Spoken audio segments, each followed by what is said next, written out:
Johnny మాస్టర్‌కి శిక్ష పడడానికి అనేది నేను అంగీకరించను. ఎందుకు అంటే, చట్టం యొక్క పని ఒకరిని శిక్షించడమో, లేకుంటే ఒకరిని శిక్ష నుంచి విమోచనం చేయడమో కాదు. న్యాయాన్ని అందించడం. జానీ మాస్టర్ ఒకవేళ తప్పు చేసి ఉండుంటే అతనికి శిక్ష పడుతుంది. అంతేగాని జానీ మాస్టర్ శిక్ష వేయడానికి ఎలా చేయాలి అనే అనే ఆలోచన ధోరణి కూడా సమాజంలో ఏదైతే సోషల్ మీడియాలో అంతా కనిపిస్తుందో, ఇతను శిక్ష పడాలి అనేది, ఆ ధోరణి అనేది కరెక్ట్ కాదు. ఎందుకు అంటే, ఇప్పుడు ప్రిన్సిపల్ ఆఫ్ లా ఏ ఏ ఒక్క అక్యూజ్డ్ పర్సన్ అయినా కానీ అతను నేరం ప్రూవ్ అయ్యేంత వరకు కూడా అతను గిల్టీ కాదు. అవును. అతను కేవలం నేరారోపితుడు మాత్రమే. కాబట్టి అతను శిక్ష పడిపోవాలి, శిక్ష పడాలంటే ఏం చేయాలి? సమాజం కోరుకుంటే సమాజం కోరుకుంటే నేను చాలా కోరుకుంటా. సమాజం అటువంటి వ్యక్తులు ఈ విధంగా చేయడం వల్ల సినీ పరిశ్రమకు ఒక చెడ్డ పేరు వస్తుంది కాబట్టి కఠినంగా శిక్షించాలంటూ అదర్ సైడ్ పక్షం వినకుండా, అందుకనే మనకు రాజ్యాంగం మనకు ఇచ్చిన హక్కు ఏంటి అంటే ప్రతి ఒక్కరికి కూడా ఫెయిర్ ట్రయల్ అనేది ఉంటుంది. ఈ ఫెయిర్ ట్రయల్ అనేది జరగకుండా నువ్వు తప్పు చేసావు అని చెప్పేసి కన్క్లూడ్ చేయడానికి సమాజంకు రైట్ లేదు. సమాజం తన ఒపీనియన్ ఎక్స్ప్రెస్ చేయొచ్చు. ఒకవేళ చేసి ఉంటే ఖచ్చితంగా శిక్షార్హుడు, ఖచ్చితంగా శిక్ష పడాలి.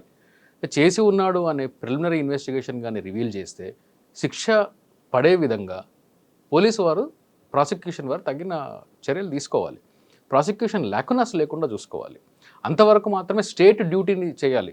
అంతేగాని శిక్ష విధించడము, శిక్ష పడేలా చేయడం అనేది మోటివ్ అవ్వకూడదు.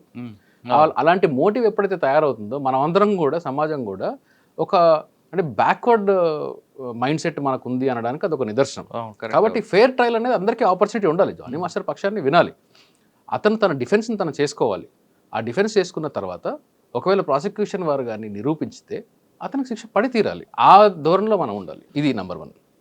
అయితే ఎఫ్ఐఆర్ నేను చూసాను కానీ అందులో పోక్సోకి సంబంధించిన సెక్షన్స్ ఏవి పెట్టలేదు. 376లోనే ఉంది. 376, 323 ఏదో ఉంది, 506 ఉంది. పోక్సో ఇన్వోక్ చేయలేదు. బహుశా పోక్సో ఇన్వోక్ చేయడానికి కారణం కూడా ఎఫ్ఐఆర్లోనే ఉంది. ఇప్పుడు నేను చెప్తే అది మరీ ప్రీమెచ్యూర్ అవుతుంది కాబట్టి ఆ విషయం నేను చెప్పదలుచుకోలేదు. పోక్సోకి అట్రాక్ట్ అయ్యే విధంగా మాత్రం ఆ పర్టికులర్ ఎఫ్ఐఆర్లో ఇంగ్రీడియంట్ అనేది నాకు కూడా కనిపించలేదు. కానీ 2019లోనే 2020లో బాంబాయి తీసుకెళ్ళి తను రేప్ చేశాడంటూ చెప్పింది కాబట్టి అప్పటికి ఆమె మైనర్ కాబట్టి ఆమె మీద జానీ మాస్టర్ మీద పోక్సో వస్తుంది. ఖచ్చితంగా మైనర్ బాలిక మీద కానీ ఒకవేళ ఇలాంటి సెక్షువల్ అసాల్ట్ ఏదైనా జరుగుంటే అది పోక్సో చట్టాన్ని కంపల్సరీగా అట్రాక్ట్ చేస్తుంది. కానీ ఇప్పుడు ఇందులో చూడాల్సింది ఏంటంటే లాలో కూడా బహుశా ఇలాంటి కేసులు దొరికినప్పుడు మాత్రమే మనకు ఒక కొత్త ఇంటర్ప్రిటేషన్ని, కొత్త చట్టాన్ని ఇవాల్వ్ చేసే మనకు ఆపర్చునిటీ దొరుకుతుంది. అదేంటి అంటే ఒక అమ్మాయి మైనర్గా ఉంది. మైనర్గా ఉన్న అమ్మాయికి, ఫర్ ఎగ్జాంపుల్ మీ ఈజీగా అర్థం కావడానికి చెప్తాను, మైనర్గా ఉన్న అమ్మాయికి హిందూ వివాహ చట్టంలో పెళ్లి చేస్తారు. పెళ్లి చేసిన తర్వాత సబ్సిక్వెంట్లీ అది డిజాల్వ్ అవ్వకుండా సబ్సిక్వెంట్లీ మెజారిటీ తీరిన తర్వాత కూడా తను కానీ మ్యారేజ్ కంటిన్యూ చేస్తే ఇంకా మైనారిటీలో జరిగిన పెళ్లి చెల్లదు అనే గ్రౌండ్ తీసుకోవడానికి వీల్లేదు. అలాగే ఇప్పుడు మైనారిటీలో ఉన్న ఒక అమ్మాయి ఎలాంటి మైనర్గా ఉన్నప్పుడు పెళ్లి జరిగింది, మెజారిటీ రాగానే రీజనబుల్ టైంలో ఇది మైనర్గా ఉన్నప్పుడు జరిగిన పెళ్లి కాబట్టి ఇది చెల్లదు అని చెప్పేసి తన కోర్టును ఆశ్రయిస్తే ఆ పెళ్లి రద్దు అవుతుంది. కానీ సబ్సిక్వెంట్గా తను కానీ అది కంటిన్యూ చేసి ఒకవేళ ఆ కంటిన్యూషన్ మ్యారేజ్లో ఉండి ఆ తర్వాత ఎప్పటికో వెళ్ళి 4 ఏళ్ళకో 5 ఏళ్ళకో వెళ్ళి నేను మైనర్గా ఉన్నప్పుడు జరిగింది కాబట్టి చెల్లదు అంటే కుదరదు. నేను మెజారిటీ తీరిన తర్వాత కోహాబిట్ చేసింది కాబట్టి. రైట్. సో ఇలాంటిది ఆ హిందూ వివాహ చట్టంలో ఉంది. ఆ లాజిక్ని ఒకవేళ ఇక్కడ కానీ అప్లై చేస్తే, చేయమని నేను చెప్పట్లేదు, జస్ట్ ఒక రీజనబుల్ అప్రిహెన్షన్ని నేను రేజ్ చేస్తున్నా. మైనారిటీలో ఉన్నప్పుడు ఒక అఫెన్స్ జరిగింది, మెజారిటీ తీరింది, 18 ఏళ్ళు వచ్చాయి. ఇప్పుడు అమ్మాయికి దాదాపు 21-22 సంవత్సరాలు ఉన్నాయి. సో మెజారిటీ తీరింది. ఆ తర్వాత చాలా కాలం ట్రావెల్ కూడా జరిగింది. ఆ జరిగిన తర్వాత తన ద్వారా ఆపర్చునిటీస్ తెచ్చుకుంది. ఆ తర్వాత ఇప్పుడు కన్క్లూజన్ ఆఫ్ ఎఫ్ఐఆర్ చూస్తే కాంట్రడిక్షన్ ఉంది. నాకైతే అలా అనిపించింది. బేర్లీ కంప్లైంట్ చూస్తే మాత్రం నాకు ఇద్దరి పక్షాన్ని, అంటే జానీ పక్షాన్ని వినకుండా ఈ యొక్క ఎఫ్ఐఆర్ని బేస్ చేసుకొని ఇదే జరిగిందేమో అనే అపోహకి నేనైతే రావట్లేదు. ఓకే. అయితే ఆ రీజనబుల్ టైం అనేది లేదు కాబట్టి పోక్సో బహుశా అట్రాక్ట్ అవుతుందా లేదా అనేది అందులో ఆ ఎఫ్ఐఆర్లో ఏదైతే ఆ అమ్మాయి రిపోర్ట్ రాసిచ్చిందో, రిటర్న్ కంప్లైంట్ ఇచ్చిందో, హ్యాండ్ రిటర్న్ కంప్లైంట్ అది. ఆ హ్యాండ్ రిటర్న్ కంప్లైంట్లోది ప్రిలిమినరీగా అవుతుంది. ఓకే. అది పోక్సో చట్టాన్ని పెద్దగా అట్రాక్ట్ చేయనట్టే నాకైతే అనిపించింది. సబ్సిక్వెంట్లీ ఏదైనా సెక్షన్ ఆల్టరేషన్ చేసి వేస్తారేమో నాకు తెలియదు. ఓకే. సెక్షన్ ఆల్టరేషన్స్ జరిగితే బహుశా పోక్సోని ఎలా అట్రాక్ట్ చేస్తారో అనేది చూడాలి. సార్ ఫస్ట్ చేసే వీలైతే ఉంది. ఓకే, రాజేంద్ర నగర్లో ఇచ్చారు. ఇచ్చింది కేసు ఏమో అమ్మాయి కంప్లైంట్ ఉండే రెసిడెన్స్ అక్కడ కాదు కాబట్టి దాన్ని 0 ఎఫ్ఐఆర్ కట్టి ట్రాన్స్ఫర్ చేశారు. అవును. ఇక్కడ ఎఫ్ఐఆర్ ఇష్యూ అయింది, ఆయన కోసం పట్టుకున్నారు. అవును. కానీ ఫస్ట్ జరిగిన అఫెన్స్ బాంబే. ఎస్. ఆ టెక్నికల్గా ఏమైనా డిఫెన్స్ వాళ్ళకి ప్లస్ లేదు అది కాదు, ఈ కేసులో అవ్వదు. ఎందుకు అంటే జనరల్గా ఏంటి అంటే ఇప్పుడు ఈ కొత్త విఎన్ఎస్ఎస్లో ఇది ఒక లాకునా అనే చెప్తాను నేను. 0 ఎఫ్ఐఆర్ అనేది దాని పరిధిని దాటింది అనేది నా ఒపీనియన్. ఇంతకుముందు కూడా నేను డ్రీమ్లో మాట్లాడినప్పుడు నేను ఎక్స్ప్రెస్ చేశాను. అదేంటంటే 0 ఎఫ్ఐఆర్ అనేది ఒక దగ్గర ఎఫ్ఐఆర్ రిజిస్టర్ అయ్యి ట్రాన్స్ఫర్ అవ్వడం వరకు సమంజసంగా ఉంటుంది, కానీ ఇన్వెస్టిగేషన్ చేయడం అనే పరిధిని ఇవ్వడం అనేది కరెక్ట్ కాదు. కానీ ఈ కేసులో అంటే ఇప్పుడు ఎట్లా అంటే ఫర్ ఎగ్జాంపుల్ గుజరాత్ పోలీసులు నా మీద ఎఫ్ఐఆర్ చేసి ఇన్వెస్టిగేషన్ చేసేసి అరెస్ట్ చేసేసి ఓన్లీ ఛార్జ్ షీట్ వేసి ట్రయల్ చేయడానికి మాత్రం హైదరాబాద్కి తీసుకురావచ్చు. అంటే అఫెన్స్ ఇక్కడ జరుగుంటుంది, వాళ్ళు అక్కడ చేయొచ్చు. సో బేసికలీ గుజరాత్ పోలీసులు ఎక్కడికన్నా వెళ్ళి నన్ను అరెస్ట్ చేయొచ్చు. అలాంటి ప్రావిజన్ ఇప్పుడు బిఎన్ఎస్ఎస్లో సెర్చ్ చేయొచ్చు 185, 173 కలిపి చదివితే. సో ఈ ఇమ్మీడియట్గా వాళ్ళ ఇన్వెస్టిగేషన్ కూడా కంప్లీట్ చేసేసి జ్యూరిస్డిక్షనల్ మ్యాజిస్ట్రేట్ గారి దగ్గరికి ట్రయల్ కోసం పంపించాలి. ఈ ప్రొసీజర్ అనేది అంత సెన్సిబుల్ ప్రొసీజర్ కాదనేది నా వ్యక్తిగతమైన ఒపీనియన్. This is number 1. కానీ ఈ కేసుకి అది అప్లికేబుల్ కాదు. ఎందుకు అంటే పార్ట్ ఆఫ్ క్రైమ్ ఇక్కడ కూడా జరిగింది. ఎందుకంటే బాంబేలో జరిగింది, ఇక్కడ జరిగింది, తన ఇంట్లో జరిగింది, హైదరాబాద్లో జరిగింది. కాబట్టి జ్యూరిస్డిక్షన్ అనేది ఇప్పుడు ప్రజెంట్ రాయదుర్గం కాకుండా నార్సింగి పోలీసులకి ఉండే జ్యూరిస్డిక్షన్ డెఫినెట్గా వాళ్ళకి జ్యూరిస్డిక్షన్ ఉంది. పార్ట్ ఆఫ్ క్రైమ్ జరిగింది కాబట్టి అంటే ఒక క్రైమ్కి చైన్ ఆఫ్ ఈవెంట్స్ జరిగినప్పుడు అంటే ఫర్ ఎగ్జాంపుల్ బాంబ్ బ్లాస్ట్ హైదరాబాద్లో జరిగింది, దీని ప్లానింగ్ ముంబైలో జరిగింది, దీని మెటీరియల్ ఢిల్లీలో తీసుకున్నారు, అసలు ప్లానింగ్ కాశ్మీర్లో జరిగి ఉంటుంది. సో ఇప్పుడు ఈ 4 ప్రాసెస్లో కూడా జ్యూరిస్డిక్షన్ ఉంది, ఎక్కడన్నా చేయొచ్చు. అలాగే ఇది కూడా ఒక పార్ట్ ఆఫ్ క్రైమ్ బహుశా 376 వరకు మీకు బాంబేలో జరిగింది, తర్వాత అసాల్ట్ వచ్చేసి హైదరాబాద్లో జరిగింది, ఇంటికి వెళ్ళి స్కూటీని తగలబెట్టాడు, అక్కడికి వెళ్ళి గొడవ చేశాడు అనేది వాళ్ళ ఇంట్లో నార్సింగి అండర్లో జరిగింది. సో ఒక పార్ట్ ఆఫ్ క్రైమ్ ఉంది, సేమ్ క్రైమ్ కానప్పటికీ ఒక కాజ్ ఆఫ్ యాక్షన్ ఉంది కాబట్టి చెయ్యొచ్చు. మేజర్గా కాగ్నిజబుల్ అఫెన్స్ ఉండేది బాంబేలో కాబట్టి బాంబేలో ఇన్వెస్టిగేట్ చేయాలా అనేది బహుశా ఇప్పుడు పోలీసు వాళ్ళు దానికి అదే కొత్త చట్టంలో అయితే న్యూ క్వశ్చన్ ఆఫ్ లానే అది. అంటే ఒక కాగ్నిజబుల్ అఫెన్స్ ఉంది, నాన్ కాగ్నిజబుల్ అఫెన్స్ ఉంటుంది, ఇంకోటి 323 కాగ్నిజబుల్ అయినప్పటికీ మూడిట్లో మోర్ సీరియస్ అఫెన్స్ అనేది అక్కడ ఉంది కాబట్టి అక్కడ ఇన్వెస్టిగేట్ చేస్తారా లేకుంటే వీళ్ళు అక్కడికి వెళ్ళి ఇన్వెస్టిగేట్ చేయొచ్చు. చట్టంలో అయితే వీళ్ళు అక్కడ ఇన్వెస్టిగేట్ చేయడానికి కూడా వీళ్ళకి రైట్ ఉంది. కాబట్టి జ్యూరిస్డిక్షన్ ఆస్పెక్ట్ మీద ఈ కేసు వీక్ అవుతుంది అని మాత్రం నేను అనుకోవట్లేదు. ఓకే, ఇప్పుడు నార్సింగ్ పోలీసులు చేస్తారండి. ఎస్. అంటే అక్కడ ఒక టీం పంపించి ఎవిడెన్స్ అక్కడ స్టేట్మెంట్ చేసుకోవచ్చు. సార్ ఎప్పుడో 4 సంవత్సరాల క్రితం జరిగిన ఇష్యూ ఇది, ఇప్పుడు ఏం దొరుకుతుందండి వాళ్ళకి? సో ఇందులో సైంటిఫిక్ ఎవిడెన్స్లు అట్లాంటివి ఏం జరగదండి. బహుశా నాకు అంటే ఐ విట్నెస్లు ఎవరన్నా వచ్చి టెస్టిఫై చేస్తే తప్ప పెద్దగా ఈ కేసులో జానీ మాస్టర్కి శిక్ష పడుతుందని కూడా నేను అనుకోవట్లేదు.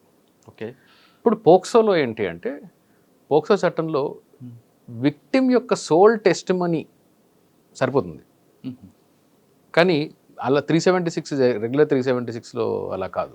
సోల్ టెస్టిమనీ ఆ అమ్మాయిది 4 గోడల మధ్యలో జరిగిన దానికి ప్రూఫ్ ఎక్కడి నుంచి చేస్తారు? ఆ అమ్మాయి టెస్టిఫై చేసే విధానంలో ట్రయల్లో కానీ అంటే నేను ట్యూటర్ చేసినట్టు అవుతుంది, ట్రయల్లో కానీ ఒకవేళ లాని సాటిస్ఫై చేయగలిగితే డెఫినెట్గా జానీ మాస్టర్ శిక్ష పడే అవకాశం ఉంది. ఓకే, ఇంకోటి ఈరోజు జానీ మాస్టర్ని కోర్టు ముందు ప్రవేశపెడతారు. సందర్భం వచ్చింది కాబట్టి చెప్తాను నేను, మురళి గారు. ఒక సుప్రీంకోర్టు ఇప్పుడు ప్రజెంట్ ఉన్న జస్టిస్ చంద్రచూడ్ గారు చీఫ్ జస్టిస్, అంతకు ముందున్న మంచి మంచి జడ్జిమెంట్స్లో కూడా మంచి కాన్స్టిట్యూషనల్ జడ్జిమెంట్స్లో కూడా ఒక లాజిక్ అనేది సుప్రీంకోర్టు ఇవ్వడం జరిగింది. అదేంటంటే మ్యాజిస్ట్రేట్కి పోలీసులకి అంటే పోలీసులకు అరెస్ట్ చేసే రైట్ ఉంది, మ్యాజిస్ట్రేట్లకి రిమాండ్కి పంపించే రైట్ ఉంది. ఇది పవర్, కానీ నెసెసిటీ ఉందా లేదా అనేది చూడాలి. అంటే ఎంత పెద్ద రిజెక్ట్ చేసే అవకాశం కూడా మ్యాజిస్ట్రేట్కి ఉంది. అంటే యాక్చువల్గా రిజిస్ట్ చేసే అవకాశం పక్కన పెడితే అసలు రిమాండ్కి పంపించే అవసరం ఉందా లేదా అనే స్క్రూటినీ అనేది జరిగి తీరాలి. అది జానీ మాస్టర్ అని చెప్పట్లేదు, ఎవరికైనా ఏ కేసు అయినా కానీ. ఎందుకంటే ఇప్పుడు ఒక కేసులో ఒక క్రైమ్ చేసిన వ్యక్తి అక్యూజ్డ్ పర్సన్ నిజంగానే క్రైమ్ చేసి ఉండొచ్చు నాకు, అలాంటి వాటిల్లో పంపించాలి. ఒకవేళ చేయకపోతే ఏంటి అనే పరిస్థితి ఉన్నప్పుడు అక్కడే మ్యాజిస్ట్రేట్ మైండ్ అప్లై చేయాలి. అచ్చా. మెకానికల్గా ఇప్పుడు ఎట్లా అయిపోయిందంటే మ్యాజిస్ట్రేట్లు కూడా చాలా మెకానికల్గా. అదే కాపీ పేస్ట్ చూస్తున్నారు అంతే. రీసెంట్గా మన జస్టిస్ రాధారాణి గారు కన్విక్షన్ ఇచ్చారు మెకానికల్ రిమాండ్ పంపించినందుకు. కాబట్టి మెకానికల్ రిమాండ్ చేయకూడదు. కానీ కంటెంట్ ఏముంది, నిజంగానే ఇతను బయట ఉంటే అరెస్ట్ చేయాల్సిన అవసరం ఉందా, రిమాండ్ పంపించాల్సిన అవసరం ఉందా, రిమాండ్కి పంపకుంటే ఏం జరుగుతుంది, పంపితే ఏం జరుగుతుంది అనేది ప్రాపర్ జ్యుడిషియల్ స్క్రూటినీ జరిగిన తర్వాత మ్యాజిస్ట్రేట్ తన మైండ్ అప్లై చేసి అప్పుడు మాత్రమే పంపించాలి. నేను మెకానికల్ నేను పంపించేస్తానంటే కుదరదు. అది చాలామంది మ్యాజిస్ట్రేట్లు చేస్తున్నారు. అది నాకైతే అసలు వాళ్ళు మైండ్ అప్లై చేస్తున్నట్టు అనిపించదు, చాలా కేసులు అనిపించదు. ఓకే. అలాగే ఈ 41A సిఆర్పిసి మనకు పాత చట్టంలో ఉంది కదా, ఇప్పుడు 35 BNS, అందులో కూడా కొత్త చట్టాలు తీసుకొని వచ్చినప్పుడు ఒక కొత్త చేంజ్ చేసే అవకాశం మనకు ఉన్నది. లాస్ట్ టైం నేను చెప్పాను.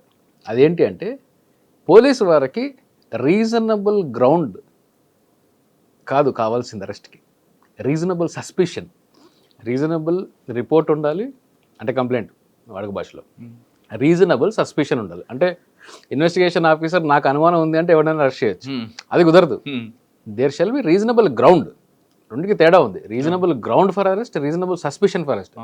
ఇప్పుడుండే లాలో లాంగ్వేజ్ ఏంటి అంటే రీజనబుల్ సస్పిషన్. అంతకుముందు 41Aలో కూడా అదే ఉంది, రీజనబుల్ సస్పిషన్ ఉంటే అరెస్ట్ చేయొచ్చు అని. ఇప్పుడు కూడా 35లో అదే ఉంది, రీజనబుల్ సస్పిషన్ ఉంటే అరెస్ట్ చేయొచ్చు అని. అంటే ఒకరి అనుమానం మీద నా ఫండమెంటల్ రైట్స్ని కాదని చెప్పి నన్ను జైల్లో పెట్టచ్చు. ఇది అంత మెచ్యూర్డ్ లా కాదు ఇది. ప్రపంచంలో ఎక్కడ కూడా రీజనబుల్ సస్పిషన్ మీద ఎవడో అరెస్టులు చేయడు. పోలీస్ కస్టడీలు గ్రాంట్ చేయరు. ఇండియాలోనే ఉంది ఇది. కాబట్టి అది అంత సెన్సిబుల్ ప్రొసీజర్ కాదు సార్. చాలామంది ఇప్పుడు 4 సంవత్సరాల క్రితం జరిగిన ఇష్యూని ఇంతకాలం గ్యాప్ ఇచ్చి ఇప్పుడు ఎందుకు తెర మీద తీసుకొచ్చారు అని ఒక విషయం తీసుకొచ్చారు తెర మీదకి. ఈ పాయింట్ ఏమైనా కేసులో ఏమైనా వీకే అవకాశం ఉంటుంది. ఎందుకంటే డిలే ఇన్ ఎఫ్ఐఆర్ అనేది అది అక్యూజ్డ్కి జనరల్గా ఫేవర్ చేస్తుంది.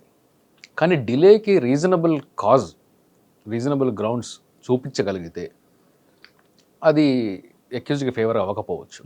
కానీ ఈ కేసులో నేను చూసేది ఏంటి అంటే, బికాజ్ చాలా సోషల్ మీడియాలో నేను చాలా చూశాను, సోషల్ మీడియా వేరే వాళ్ళు కాదు, వీళ్ళిద్దరి మధ్యలో జరిగింది. అంత సజెస్టివ్గా నాకు అనిపించలేదు. డిలేని సాటిస్ఫై చేయలేకపోవచ్చేమో. కానీ ఒకవేళ జానీ మాస్టర్ అయినా ఏ పెద్ద స్టార్ అయినా కానీ తప్పు చేసి ఉండుంటే, సెక్షువల్ హెరాస్మెంట్ చేసి ఉండుంటే ఖచ్చితంగా జైలుకి వెళ్ళాలి, శిక్ష పడాలి. ఒకవేళ పోలీసు వారు కానీ, నా రిక్వెస్ట్ ఏంటి అంటే పోలీసు వారికి ఇన్వెస్టిగేషన్లో ఒకవేళ ఇతను నిజంగానే ఇలాంటిది చేశాడు అనేదానికి వాళ్ళు నమ్మడానికి కానీ గ్రౌండ్స్ దొరికితే, మెటీరియల్ దొరికితే ఖచ్చితంగా ప్రాసిక్యూషన్ లేకుండా శిక్ష పడేలా చేయాలి. ఇలాంటి కేసులో శిక్ష పడితే చాలామందికి ఒక మంచి స్ట్రాంగ్ మెసేజ్ అవుతుంది.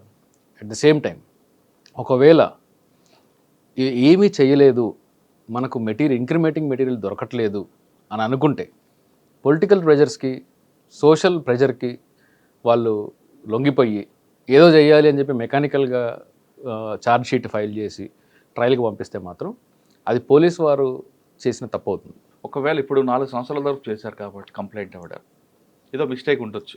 అంటే అప్పుడు భయపడో చెప్పకపోవచ్చు, లేదా ఈయన ఇంకేదో చేసి ప్రలోభాలకి బెండ్ అయి ఉండొచ్చు. ఇప్పుడు ఆమె ముందుకు వచ్చారు. ఇప్పుడు మీరు చెప్తున్నట్లు ల్యాక్ కనిపిస్తుంది. అవి దాన్ని ఓవర్కమ్ చేయాలంటే దానికి రెమెడీ ఏముందండి? లేదా దానికి రెమెడీ మనం డిస్కస్ చేయడం అంత సమంజసం కాదు మురళి గారు.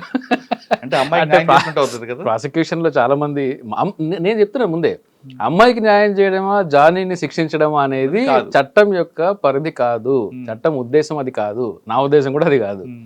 నిజంగా తప్పు జరిగి ఉంటే శిక్షించబడాలి, తప్పు జరగకుండా ఉంటే దానికి ఒకవేళ ఫాల్స్ కేసులో కానీ ఫ్రేమ్ చేస్తున్నట్టు కానీ బయటపడితే దానికి తగ్గట్టు శిక్షలు కూడా ఉండాలి. సో మనము we are in not business of justice as a lawyer, business of law. మేము చట్టాన్ని మాత్రమే గౌరవించాలి, చట్టాన్ని ఇంప్లిమెంట్ చేయాలి, చట్ట పరిధిలో ట్రయల్స్ చేయాలి. అంతేగాని దీనిలో న్యాయం ఏంటి అని చూస్తే చాలాసార్లు న్యాయం వెనకాల పోయి చట్టాన్ని వైలేట్ చేస్తాము, చట్టం వెనకాల పోయి న్యాయాన్ని వైలేట్ చేస్తాం. బ్యాలెన్స్డ్గా అప్లికేషన్ ఆఫ్ మైండ్తో వెళ్ళాలి.